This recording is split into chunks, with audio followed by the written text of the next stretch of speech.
So I promised that by the time this video rolls around, I'd have my main character walking around a backdrop. Well, I like to think I'm a man of my word, so here's this.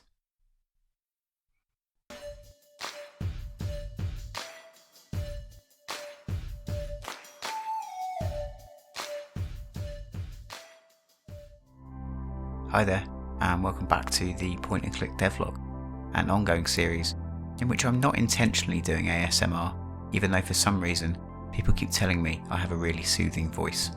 My wife thinks it's hilarious.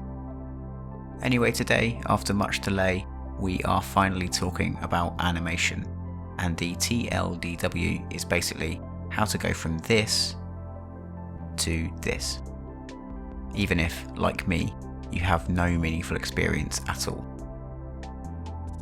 So before I carry on, if you're new to the channel, I just want to say that I'm not an artist and have no training in it as a field. In fact, I actually failed art at school, which means two things. One, everything I'm about to run through might be wrong in terms of technique, and two, that if I can do this, you can do it too.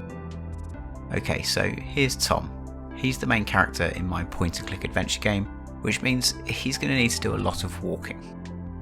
Now, if you've watched one of these videos before, you've probably seen him cropping up here and there in screenshots, but you might have assumed that he was kind of a placeholder as an asset. After all, I've also shown backdrops with this guy, and this guy in them. And I thought this drawing would be fairly placeholder too, but I've grown to like him, and ultimately I think he's the right fit for the game's tone and vibe. So, everyone meet Tom. Tom, everyone. Okay, so animation. Naturally, the first job is choosing some software to do everything in. I've dabbled very lightly with Adobe Animate in the past, but found it a bit like using a sledgehammer to crack a nut. And as with all Adobe products, it comes with a monthly subscription, which, no thanks.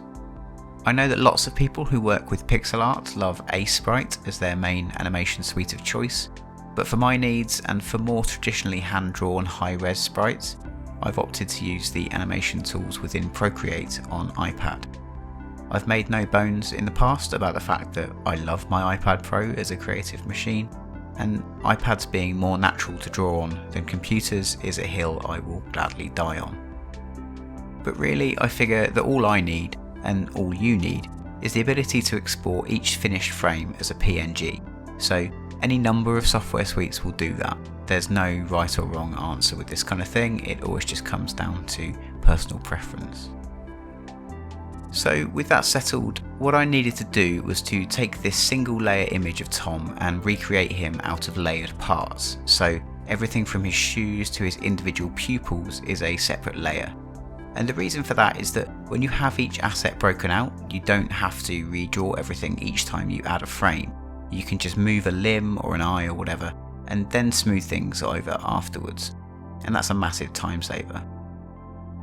So I set about doing that until I had two new versions of his basic standing stance. So this is what I was left with. He looks the same but has everything broken out, so I can literally turn bits of him on and off. From there, I basically needed to do the same for the other directions, so fully to the left and right, then forwards and back. This didn't take too long all in all, but the only hiccup was that because I'm an idiot, I'd drawn Tom with an asymmetrical design, which means I couldn't just flip the images horizontally and be done with it. Instead, I had to rework his hair for every angle and adjust things like his shirt pocket and his watch for different sides. I don't recommend this, but at this point I felt too stubborn to row back on it. Anyway, that was all done, so now I had everything I needed to start actually animating and could therefore stop procrastinating. Step one for me was to find a decent reference image. If you Google something like character walk cycle reference, there are loads of examples that come up, but I went with this one as it seemed to be the most neutral in terms of swagger.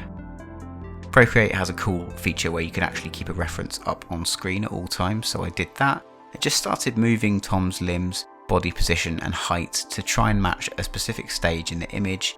Then I'd duplicate the frame and do it again for the next one.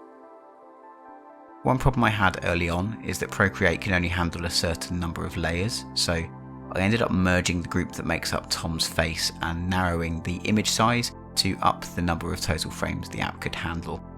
There's nothing major, but I'm going to need to remember that in future because every frame here is still made up of about 20 layers and they do soon add up.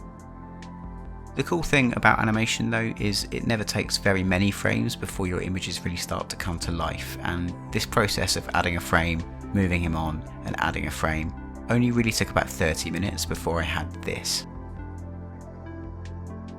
And that was only about 8 frames I think, but done on what they call twos, where each one frame holds for the length of 2. So far so good, and much like finishing the first draft of a piece of writing, when you get to that stage it becomes a lot easier to see where things need to be tweaked. A little here, a little there, just to make things feel a bit more accurate. I wanted the animation to run at 24 frames per second since that's what traditional film and cartoons run at, but when done on twos that necessitates 12 frames.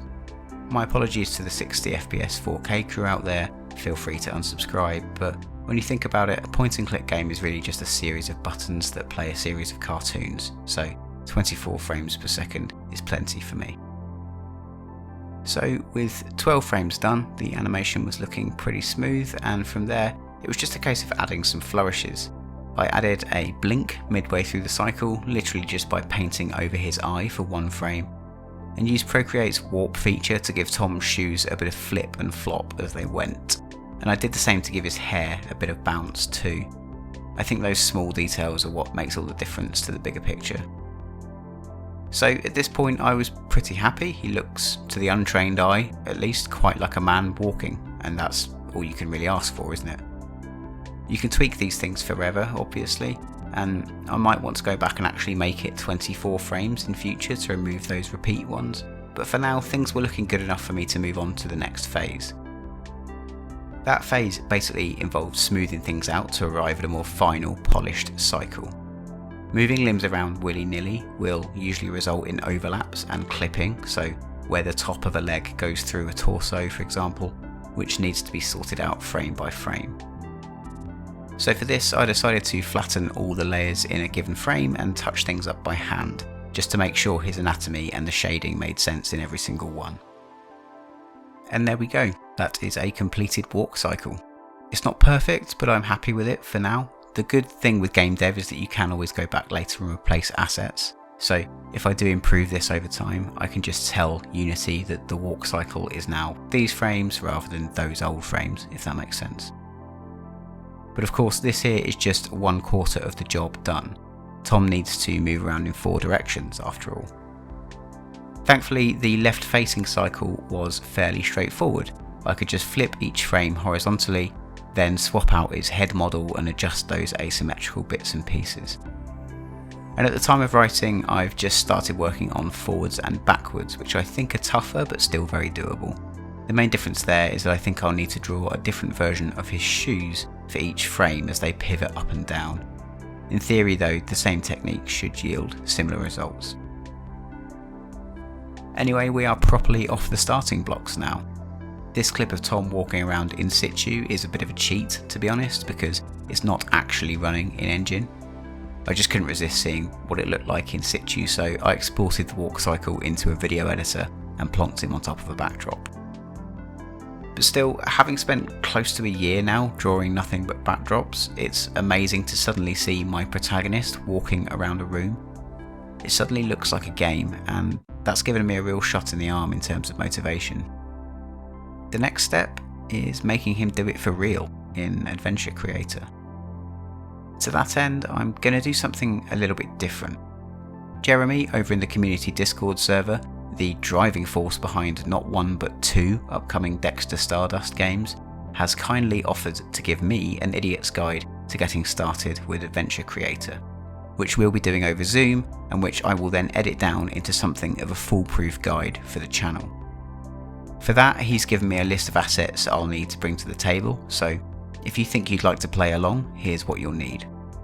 Must-haves are backdrops for 2 rooms, an idle, talk and 4 directional walk animations, 1 or 2 inventory items, and the scene sprite that corresponds to your inventory item.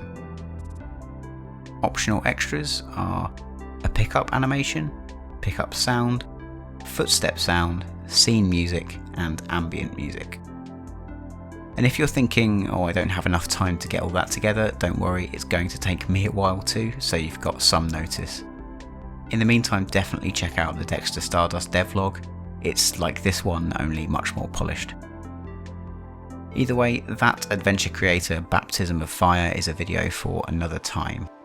For now, I would genuinely encourage anyone who's making a point and click game to join us in the community Discord server, where everyone is cleverer and more talented than I am, and where there's reams of advice to garner on a literal daily basis. I very much hope to see you there. If not, no worries, I will see you in the next one. Bye.